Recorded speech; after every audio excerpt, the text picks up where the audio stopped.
जल्दी से आपके जितने भी फ्रेंड्स हैं SPPU, जितने भी फ्रेंड्स हैं जिनको भी BW सब्जेक्ट है, उनको ये सबको वीडियो का लिंक फॉरवर्ड कर दो। ओके, सो स्टार्ट करते हैं AC सर्किट के ऊपर। क्वेश्चन नंबर 1 में एक क्वेश्चन आया था, series circuit having resistance 10 ohm, inductance 0.1 henry and capacitance 150 microfarad is connected to single phase 250 hertz AC supply. क्या क्या दिया देखो उन्होंने, रेजिस्टर, इंडक्टर एंड कैपेसिटर, ये तीनों का सीरीज कनेक्शन दिया है। ओके, रेजिस्टर का वैल्यू दिया है उन्होंने 10 ओम, इंडक्टेंस का वैल्यू दिया है 0.1 हेनरी एंड कैपेसिटेंस का वैल्यू दिया है 150 microfarad. 150 microfarad connected to 200 volt supply, supply voltage दिया है 200 वोल्ट एंड फ्रीक्वेंसी दिया है 50 हर्ट्ज। फ्रीक्वेंसी दिया है 50 हर्ट्ज। कैलकुलेट क्या क्या करना है देखो, टोटल 8 चीजें कैलकुलेट करनी है, 8 चीजें, लेकिन बहुत इजी है सब। फर्स्ट बोला है inductive reactance, that is XL। Second बोला है कैपेसिटिव रिएक्टेंस, XC। थर्ड बोला है नेट रिएक्टेंस, नेट रिएक्टेंस।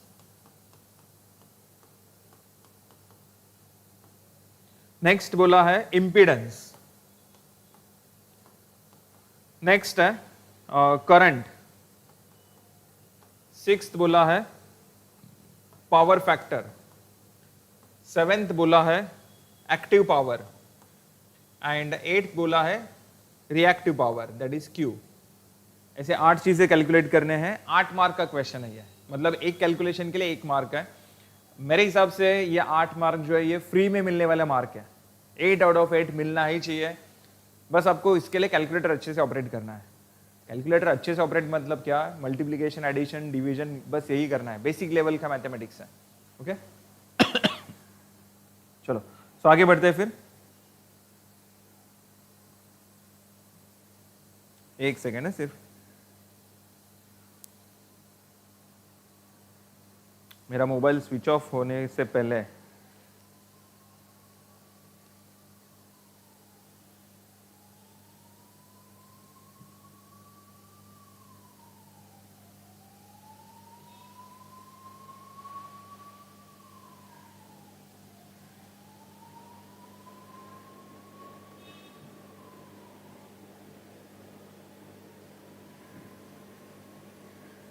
एक सेकेंड है सिर्फ।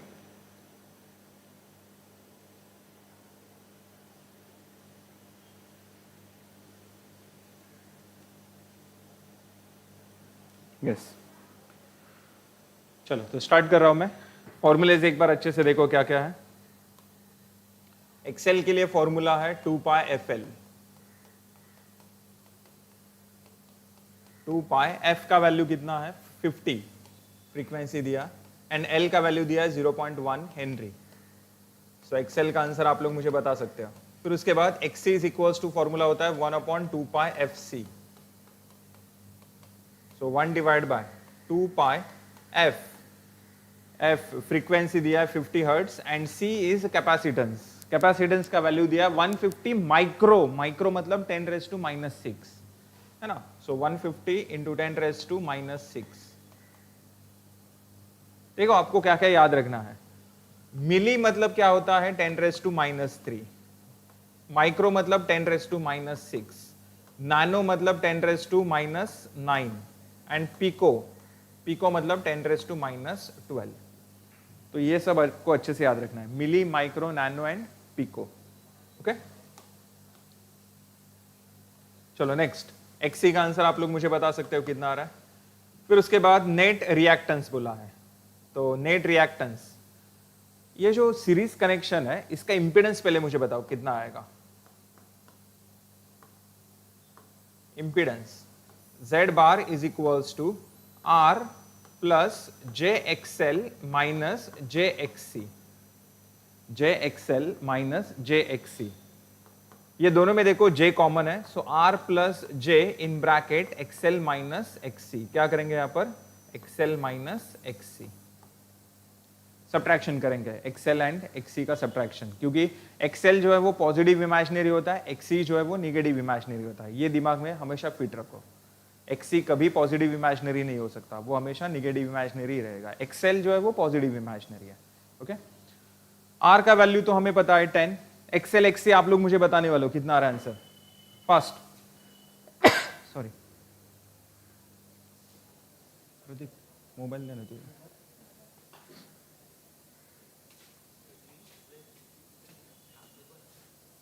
काय है कोण?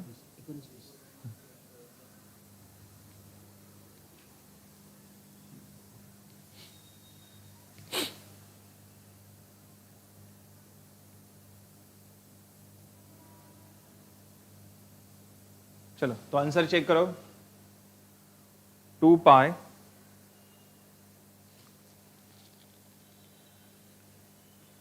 इंटू 50 इंटू 0.1, 31.41,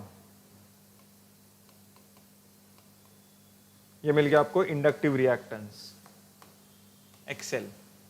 नेक्स्ट है capacitive reactance XC.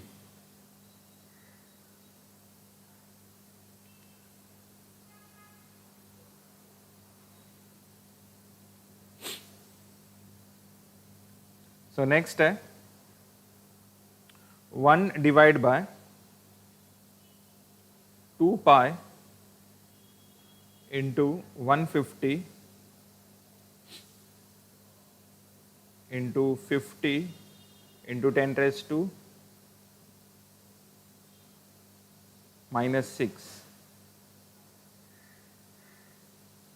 So 21.22. 21.22 ohm. चलो फिर उसके बाद नेक्स्ट है आर का वैल्यू, रेजिस्टेंस का वैल्यू है 10 प्लस जे, एक्सएल का वैल्यू है 31.41 एंड एक्सी का वैल्यू है 21.22। सब्ट्रैक्शन करो, 31.41 minus 21.22, 10.19. So 10 plus J, 10.19. Okay, अब इसमें ये जो 10.19 मिला है ना, ये कौन मिला मुझे? नेट रिएक्टेंस मिला, नेट रिएक्टेंस 10.19 ओम। अब देखो ये जो आरएलसी सर्किट होता है ये कभी आरएलसी बिहेव नहीं करता, ये एक तो आरएल बिहेव करता है, एक तो आरसी बिहेव करता है, या फिर प्योरली रेजिस्टिव बिहेव करता है, और ये एक्सएल और एक्सी के ऊपर डिपेंड करता है। अगर एक्सएल ग्रेटर देन एक्सी है तो सर्किट आरएल बिहेव कर रहा है, अगर एक्सी बड़ा है, एक्सी ग्रेटर देन एक्सएल है तो सर्किट आरसी बिहेव कर रहा है, और एक्सएल एक्सी दोनों इक्वल है तो वो सर्किट प्योरली रेजिस्टिव होगा। तो यहां पर देखो एक्सएल बड़ा है, एक्सी छोटा है, मतलब ये सर्किट कैसा है? आरएल, आरएल, तभी तो यहां पर देखो पॉजिटिव साइन आ गया। अगर ये आरसी सर्किट होता तो यहां पर निगेटिव साइन होता, समझो। चलो नेक्स्ट इंपीडेंस, अब इसको हम लोग पोलार में कन्वर्ट करेंगे। पोलार में ये कौन सा फॉर्म है? Rectangular form. अब इसको पोलार में कन्वर्ट करना है। अब एक फटाफट छोटा सा रिवीजन बता करते हैं। जैसे कि मेरे पास x प्लस जे वाई, एक्स प्लस जे वाई, ये कौन सा फॉर्म है? Rectangular form. इसको मैं पोलार में कन्वर्ट कर रहा हूं, आर एंगल फाई। अब इसमें आर क्या होता है? मैग्नीट्यूड, और ये कैलकुलेट करने के लिए फॉर्मूला क्या है? Under root of X square plus Y square, and phi के लिए फॉर्मूला क्या रहता है? Tan inverse of imaginary upon real, Y upon X. तो सेम वैसे यहां पर देखो 10 प्लस 10.19, इसमें पोलार फॉर्म में अगर मैं कन्वर्ट करता हूं तो यहां पर ये क्या बन जाएगा? z bar is equals to z angle phi बन जाएगा। जैसे कि यहां पर r है ना, r, तो हम लोग यहां पर क्या लिखते हैं? z लिखते हैं। ये मैथमेटिक्स में होता है, हम लोग यहां पर BW में क्या लिखेंगे? r के जगह z लिखेंगे, दैट इज मैग्नीट्यूड। और ये z कैलकुलेट करने के लिए फॉर्मूला क्या रहेगा? Under root of real part square plus imaginary part square, 10 square plus 10.19 square, correct. So z मिल जाएगा आपको। फिर उसके बाद एंगल के लिए, फाई के लिए क्या करेंगे? Tan inverse of imaginary upon real, that is 10.19 divide by 10। यहां पर आपको 5 का आंसर मिल जाएगा, करेक्ट। तो चेक करो आंसर कितना आ रहा है।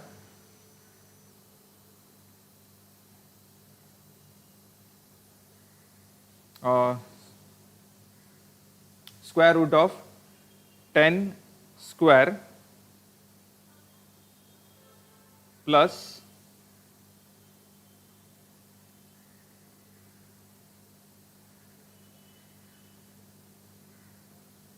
Plus 10.19 square, so 14.27 impedance. And 5 के लिए बताओ tan इनवर्स ऑफ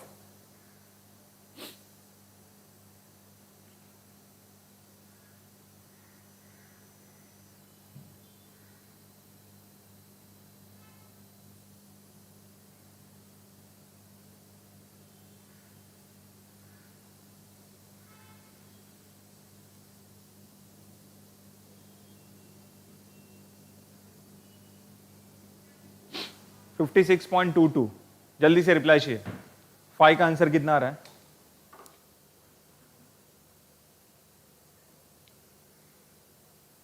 बोलो जल्दी। फेस एंगल कितना आ रहा है बोलो।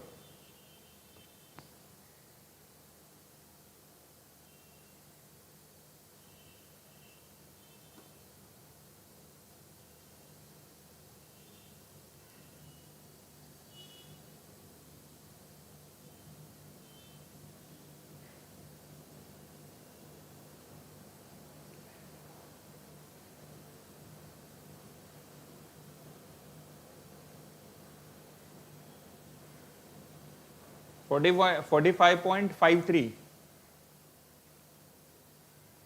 Magnitude and phase angle check कर। मैग्नीट्यूड 14.27 आ रहा है ना, बोलो जल्दी। मैग्नीट्यूड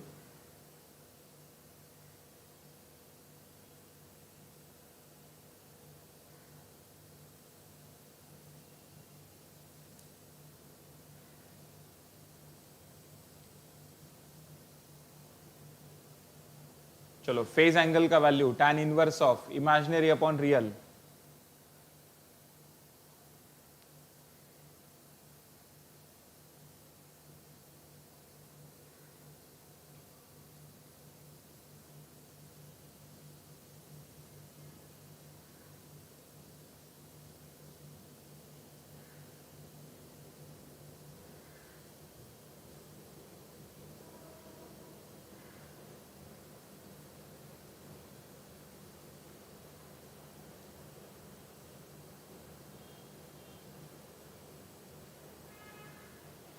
फिफ्टी 56.22 आ रहा है रे।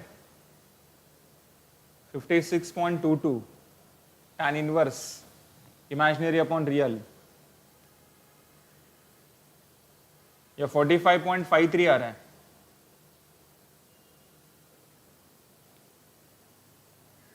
फोर्टी 45.53।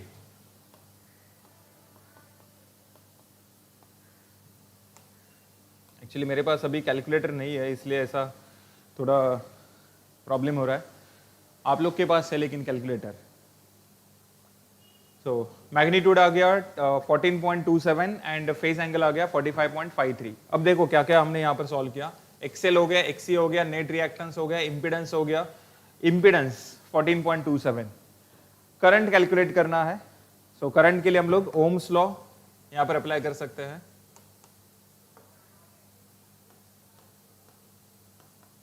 सो ओम्स लॉ में बताओ I इज इक्वल्स टू क्या आएगा, V अपॉन Z ना। V सप्लाई वोल्टेज कितना दिया है 200 वोल्ट, इंपिडेंस का वैल्यू कितना है 14.27। So current I 200 divide by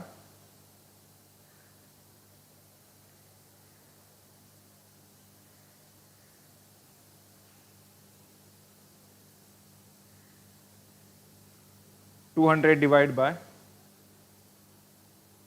14.27 14.01।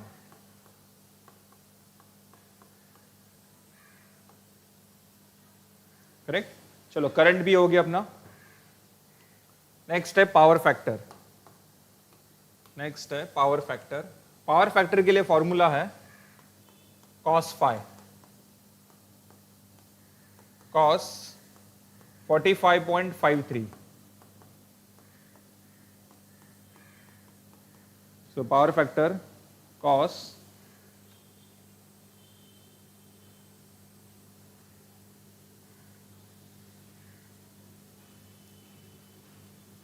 45.53, 0.7 power factor का आंसर है 0.7।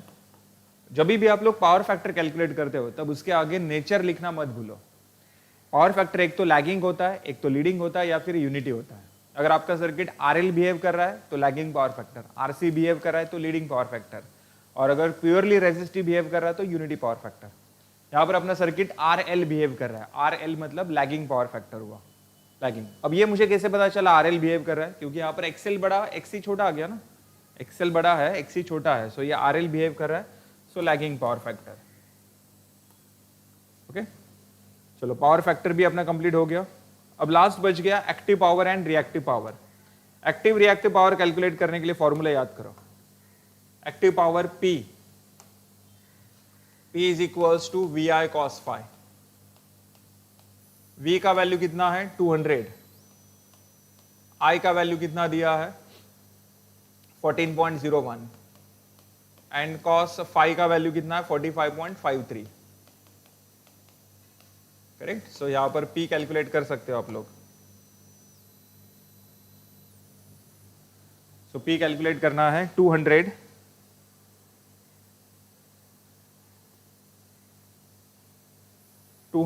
Into 14.01 cos 45.53,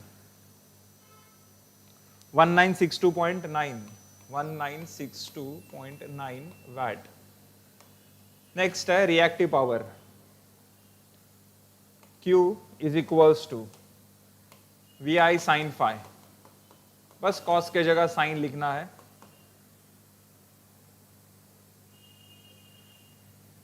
sign 1999.55, unit is VAR, volt ampere reactive. Reactive power का यूनिट अच्छे से देखो, वोल्ट एम्पियर रिएक्टिव, VAR। समझा यहां तक सबको? चलो फटाफट रिप्लाई चाहिए। यहां तक समझा सबको? यस और नो?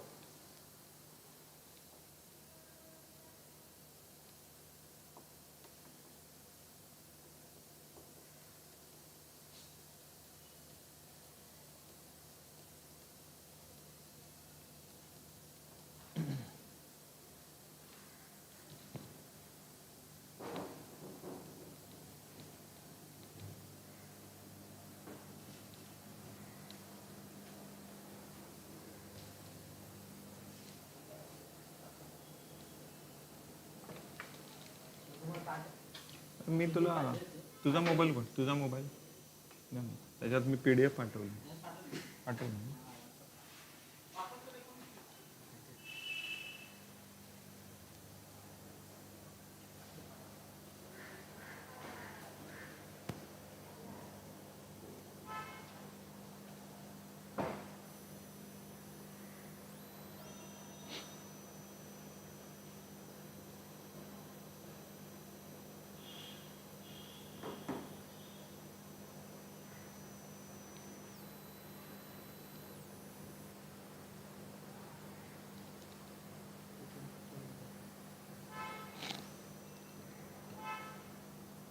याचं नेट नाही चालू।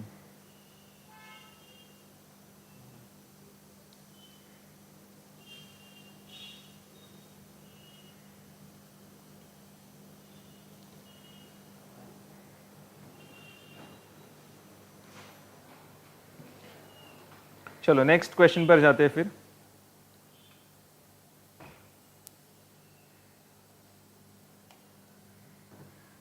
ये क्वेश्चन 8 मार्क के लिए आया था।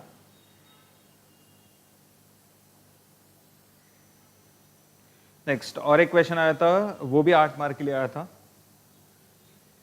A series circuit having resistance 10 ohm and capacitance 150 microfarad draws a current of 9.4 ampere। इस बार देखो रेजिस्टर एंड कैपेसिटर, बस ये दो कंपोनेंट्स ही दिया है, आरसी सर्किट दिया है।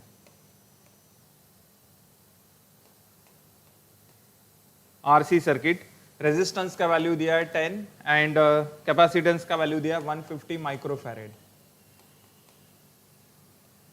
करंट इज 9.4 एम्पियर, सर्किट में से करंट जा रहा है 9.4 ampere.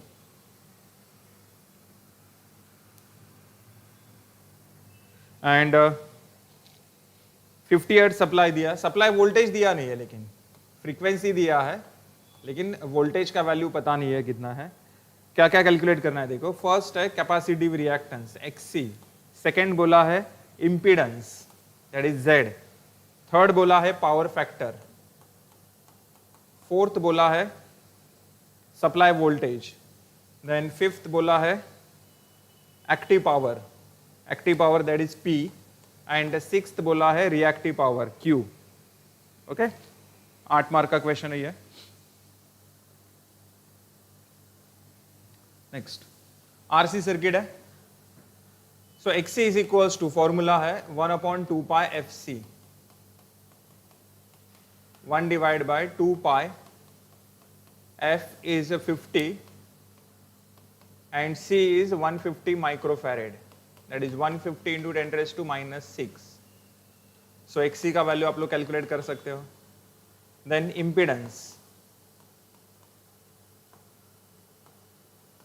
Impedance Z bar is equals to R minus JXC। मैंने क्या बोला था, capacitive reactance imaginary, negative imaginary part होता है, एंड XL जो है वो पॉजिटिव इमेजिनरी पार्ट होता है।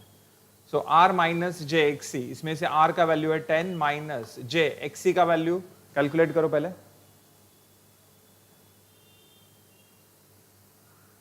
सो XC का वैल्यू चेक करो,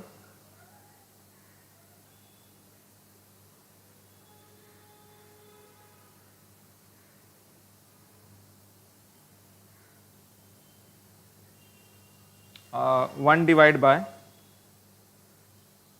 2 pi into 50 into 150 into 10 raised to minus 6, 21.22 Om XC का आंसर आ गया। प्रीवियस प्रॉब्लम में भी कितना वही था, क्योंकि वैल्यू तो वही था 150 माइक्रोफैरेड ही था। चलो नेक्स्ट, XC का वैल्यू मिल गया, तो यहां पर बताओ 21.22। अब इसको पोलर फॉर्म में कन्वर्ट करना है, Z angle minus five, real इमेजिनरी में निगेटिव साइन है तो एंगल भी कैसा आएगा, निगेटिव आएगा। अब Z के लिए क्या करेंगे, under root of real part square 10 square plus imaginary part square 21.22 square, तो Z मिल जाएगा आपको। एंड फेस एंगल के लिए क्या करना है, phi is equals to tan inverse of imaginary upon real, imaginary कितना है 21.22 एंड रियल कितना है 10। अब आप लोग बोलेंगे कि अरे माइनस साइन नहीं लिया यहाँ पर, प्लस माइनस का काम क्या है, नेचर डिसाइड करना, सर्किट कौन से टाइप का है ये डिसाइड करना, RL है या RC है। जब भी आप लोग किसी फॉर्मूले में वैल्यूज पुट कर रहे हो तब हमेशा पॉजिटिव वैल्यूज ही पुट करना है, निगेटिव वैल्यूज बिल्कुल नहीं, समझो। चलो तो चेक करो आंसर कितना आ रहा है।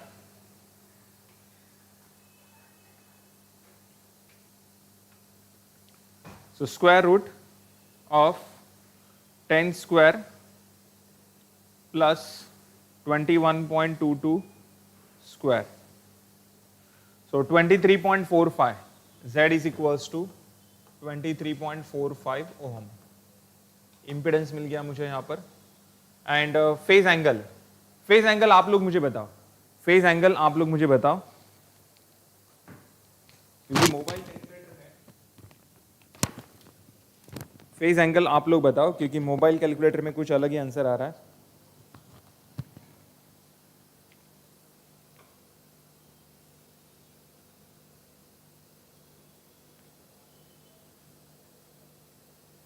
साउंड अभी तक इतना ही है रे, साउंड तू तेरे साइड से थोड़ा फुल करना।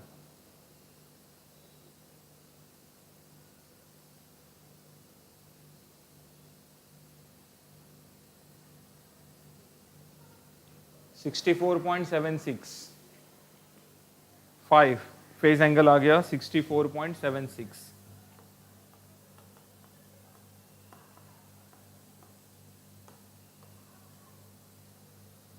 ओके, चलो नेक्स्ट। सो इम्पीडेंस मिल गया, फेज एंगल मिल गया, अब आगे बढ़ते हैं। क्या क्या हो गया देखो अपना, XC हो गया, Z हो गया, पावर फैक्टर बाकी है। पावर फैक्टर के लिए फॉर्मूला cos phi। सो cos phi का वैल्यू है 64.76। सो पावर फैक्टर चेक करो कितना आ रहा है। cos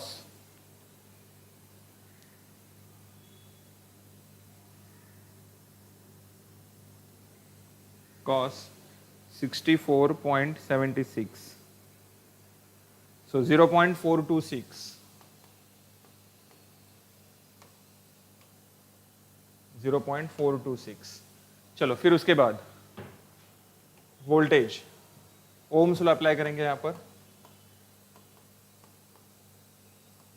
V is equals to I into Z ना, I का वैल्यू तो दिया है 9.4, Z का वैल्यू हमें मिल चुका है 23.45।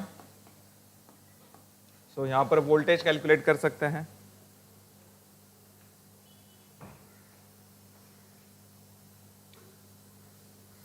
सो 9.4 इंटू 23.45, सो 220.43, 220.43। ओके, चलो फिर उसके बाद वोल्टेज हो गया, पावर कैलकुलेट करना है। Power, active power. अब active power P is equals to formula है VI cos phi and Q is equals to formula है VI sin phi। VI दोनों वैल्यू से, phi का भी वैल्यू है अपने पास, correct.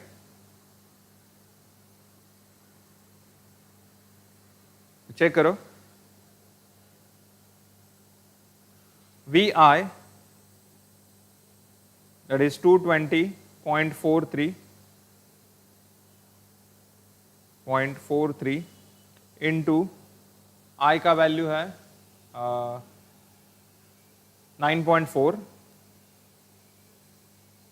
Into cos 64.76, 883.54 watt and sin phi Q is equals to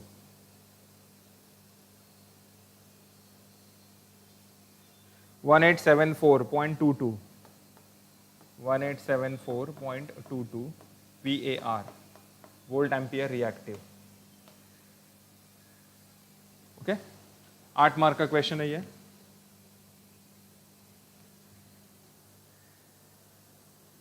चलो नेक्स्ट क्वेश्चन पर जाते हैं फिर।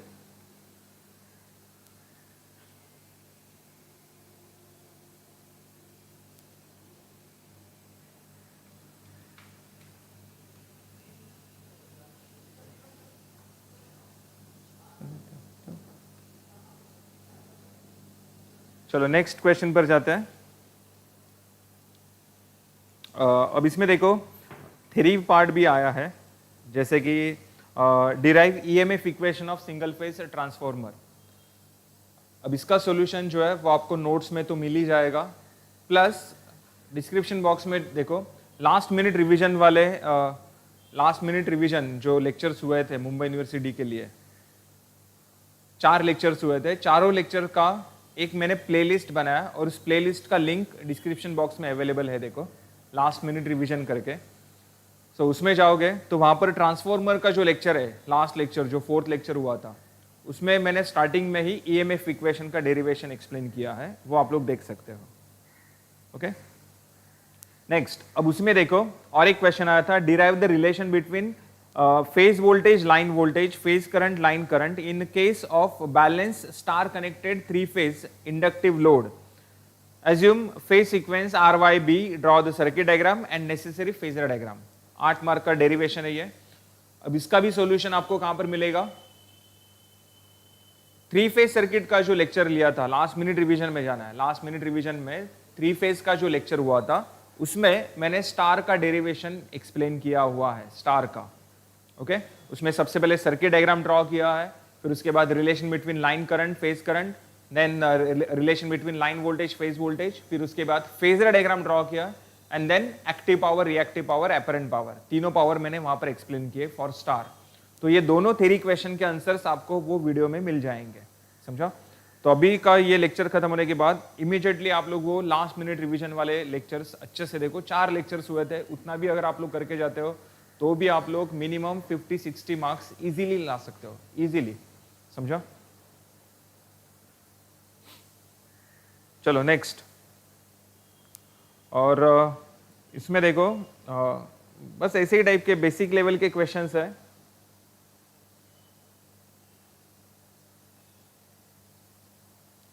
थ्री फेज का एक क्वेश्चन लेते हैं। थ्री आइडेंटिकल इंपिडेंसेस, क्या बोला है देखो, थ्री आइडेंटिकल इंपिडेंसेस, आइडेंटिकल मतलब बैलेंस लोड। अब आप लोग बोलेंगे कि बैलेंस के जगह अनबैलेंस आ गया, तो अनबैलेंस नहीं आएगा अभी आपको सिलेबस में, फिर चाहे वो मुंबई यूनिवर्सिटी हो या फिर पुणे यूनिवर्सिटी हो या फिर और कोई यूनिवर्सिटी हो, फर्स्ट ईयर के सिलेबस में, सभी यूनिवर्सिटी के फर्स्ट ईयर के सिलेबस में सिर्फ बैलेंस लोड ही है। जब सेकेंड ईयर, थर्ड ईयर या फिर लास्ट ईयर हो, स्पेशली कौन, इलेक्ट्रिकल के जो स्टूडेंट्स है, वो लोग जब थर्ड ईयर या फिर लास्ट ईयर में जाते हैं तब वहां पर उनको अनबैलेंस सिस्टम के ऊपर काम करना है। जैसे कि मेरा बी इलेक्ट्रिकल है, सो मैं जब थर्ड ईयर लास्ट ईयर में था तब मेरे दिमाग में भी था ये सब क्वेश्चंस, अरे फर्स्ट ईयर में बैलेंस सिस्टम आ गया, अनबैलेंस आ गया तो क्या करेंगे, नहीं आता है। कोई भी यूनिवर्सिटी देखो, थर्ड ईयर लास्ट ईयर में है बैलेंस के ऊपर, अनबैलेंस के ऊपर, उसके ऊपर अनबैलेंस के ऊपर क्वेश्चंस आते हैं। चलो तो अभी क्वेश्चन क्या है, थ्री आइडेंटिकल इंपिडेंसेस एच 6 + j8 ओम, इंपिडेंस का वैल्यू दिया है, फेज इंपिडेंस ZPH 6 + j8। अब ध्यान से देखो, 6 + j8 रियल इमेजिनरी में पॉजिटिव साइन है, मतलब ये सर्किट कौन सा हुआ, RL सर्किट हुआ। ओके,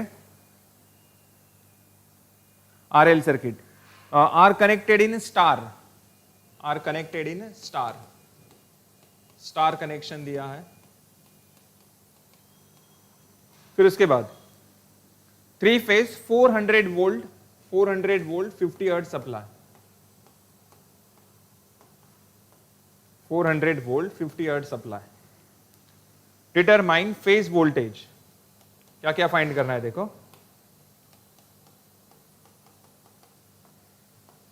क्या क्या फाइंड करना है, फेज वोल्टेज VPH, सेकेंड बोला है phase current, line current IPH and IL, and power factor, third बोला है PF, power factor, and three phase active power, reactive power and apparent power, P three phase, Q three phase and S three phase.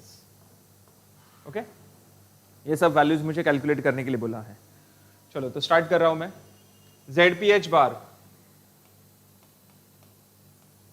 6 + j8 है, ये कौन सा form दिया है मुझे, rectangular form दिया है, इसको पोलर में कन्वर्ट करेंगे तो ZPH एंगल 5pH मिलेगा हमें, ZPH एंगल 5pH, ये हो गया पोलर फॉर्म। अब ZPH के लिए क्या करेंगे, √6² + 8²। एक्चुअली हम लोग यहाँ पर मुंबई यूनिवर्सिटी में हम लोग क्या करते हैं, हम लोग डायरेक्ट कैलकुलेटर यूज करते हैं, कैलकुलेटर को कॉम्प्लेक्स मोड में सेट करते हैं एंड देन ये सब कन्वर्जन इजीली करते हैं, समझो। तो आप लोग भी वैसा कर सकते हो, लेकिन उसके लिए आपके पास कैलकुलेटर कौन सा है वो सब देखना पड़ेगा, करेक्ट। हम लोग अगर किसी को पता है ये डायरेक्ट वगैरह कैसे करते हैं तो वैसा ही करने का डायरेक्ट, अगर नहीं पता है तो ये सब करना पड़ेगा फिर आपको, √of real part square plus imaginary part square. And phase angle के लिए 5pH इज इक्वल्स टू क्या आएगा, tan inverse of imaginary upon real, imaginary कितना 8, रियल पार्ट कितना है 6। सो बताओ ZPH एंड 5pH के आंसर्स कितने आ रहे हैं, ZPH एंड 5pH, चलो बोलो जल्दी।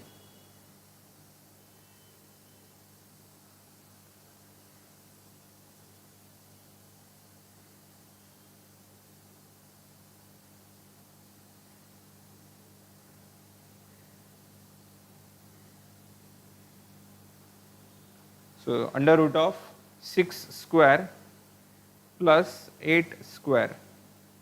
So answer is 10. ZPH का वैल्यू आ गया 10 ओम. देन 5pH का आंसर आप लोग मुझे बताओ, क्योंकि मोबाइल कैलकुलेटर में कुछ अलग ही आंसर आ रहा है. लोकेश 5pH का आंसर बताओ.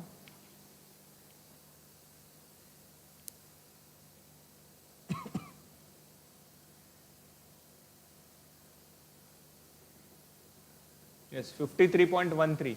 Good. 53.13.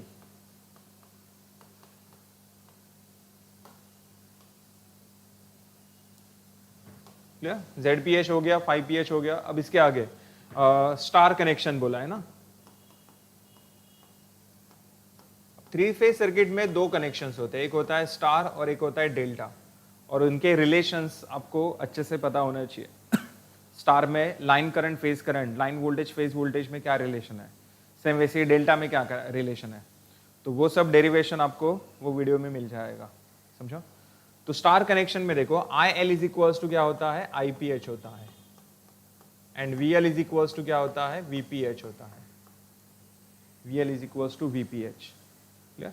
Next, so IL is equals to IPH, VL is equals to, अरे VL is equals to √3 VPH होता है, not VPH, √3 VPH होता है. VL is equals to √3 VPH.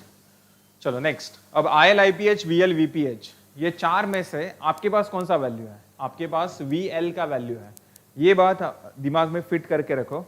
जो गिवन वोल्टेज होता है ना, गिवन वोल्टेज, ये हमेशा कौन सा होता है, supply voltage, that is line voltage होता है. जो भी सप्लाई वोल्टेज होता है वो कौन सा वोल्टेज होता है, लाइन वोल्टेज होता है, लाइन.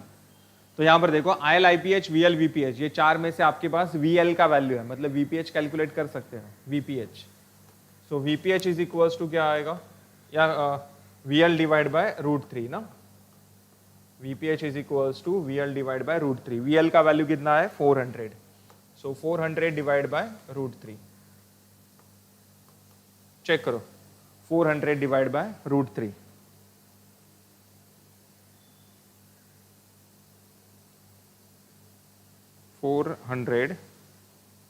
Divide by √3, 230.94. कितना आ रहा है, 230.94 volts. Correct. VPH phase voltage मिल गया मुझे. अब इसके बाद क्या, अब इसके बाद ओम्स लॉ. क्या कहता है ohm's law, ZPH is equals to VPH upon IPH. Check करो, आपके पास VPH का वैल्यू है, ZPH का वैल्यू भी है, IPH कैलकुलेट कर सकते हो. IPH is equals to VPH upon ZPH. Okay. So VPH का वैल्यू कितना है, 230.94. ZPH का वैल्यू कितना है, 10. सो IPH आप लोग कैलकुलेट कर सकते हो, कितना आएगा, 23.094 एम्पियर. 23.094 एम्पियर. ओके. IPH. अब IPH मिल गया, मतलब IL भी तो कैलकुलेट कर सकते हो ना. IPH is equals to IL.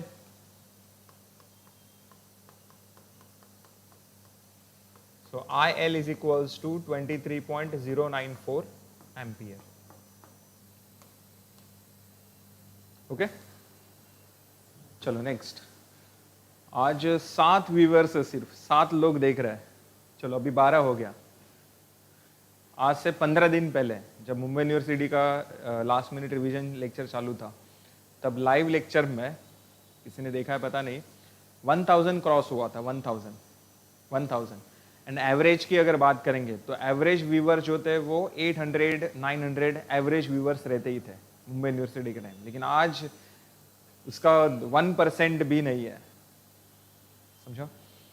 चलो, तो पुणे यूनिवर्सिटी के स्टूडेंट्स का भी बहुत अच्छे से रिस्पांस चाहिए हमें, ताकि हम लोग आपके यूनिवर्सिटी के ऊपर और ज़्यादा काम कर सके. क्योंकि जैसा रिप्लाई रहेगा वैसा हम लोग परफॉर्म करेंगे. अगर वहाँ पर सामने वाला देखने के लिए कोई नहीं है तो पिक्चर बना के भी कुछ फ़ायदा नहीं है ना. पिक्चर बनाने के बाद देखने के लिए पब्लिक तो होना चाहिए. मुंबई यूनिवर्सिटी में तो कुछ प्रॉब्लम है ही नहीं, मुंबई यूनिवर्सिटी के बच्चे तो ऐसा आग बंद करके भरोसा रखते हैं। सो पुणे यूनिवर्सिटी की तरफ से भी अगर आप लोग का ऐसा ही ढेर सारा रिस्पांस अगर मिलता है तो हम लोग और आपके लिए काम करेंगे। ओके, चलो next. So IL is equal to 23.094 ampere, IL आ गया, IP ये फर्स्ट एंड सेकंड केस हो गया। पावर फैक्टर कैलकुलेट करते हैं। पावर फैक्टर के लिए फॉर्मूला तो पता है सबको, पावर फैक्टर के लिए cos 5ph ना, cos 5ph 53.13, so cos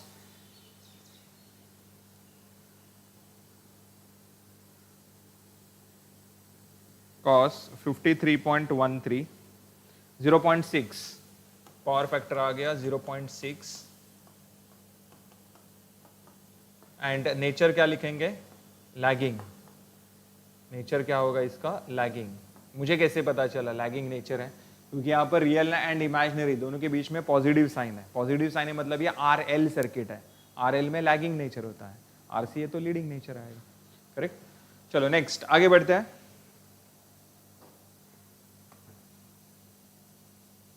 active reactive apparent power calculate करना है। P3 फेज के लिए फॉर्मूला है √3 VLIL cos 5ph।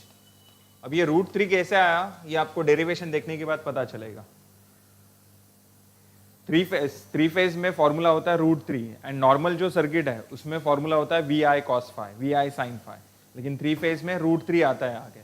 √3 VLIL cos 5ph, √3 VL का वैल्यू है VL का वैल्यू है 400, IL का वैल्यू है 23.094 into cos 5ph, cos 53.13, cos 53.13। Okay, फिर उसके बाद Q3 phase √3 VLIL sin 5ph, VLIL sin 5ph, VL का वैल्यू है 400, IL का वैल्यू है 23.94, अरे 094 है रे, 23.094 है।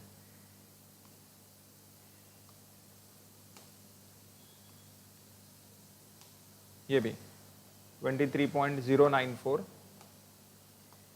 Into sine 5ph, sine 53.13। Okay, Q3 phase and last है S3 phase, that is apparent power, और उसके लिए फॉर्मूला है √3 VLIL। इसमें ना कॉस है ना साइन है, सो √3 VL is 400, IL is 23.094 ampere. चलो तो S3 फेज ये तीनों वैल्यूज आप लोग कैलकुलेट कर सकते हो।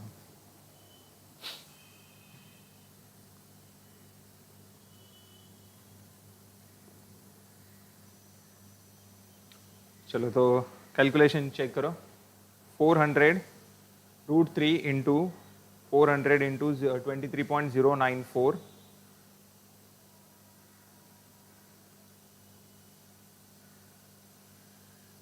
पहले ये कैलकुलेट करते हैं S3 phase, that is 15,999.99 VA, unit is VA, volt ampere, then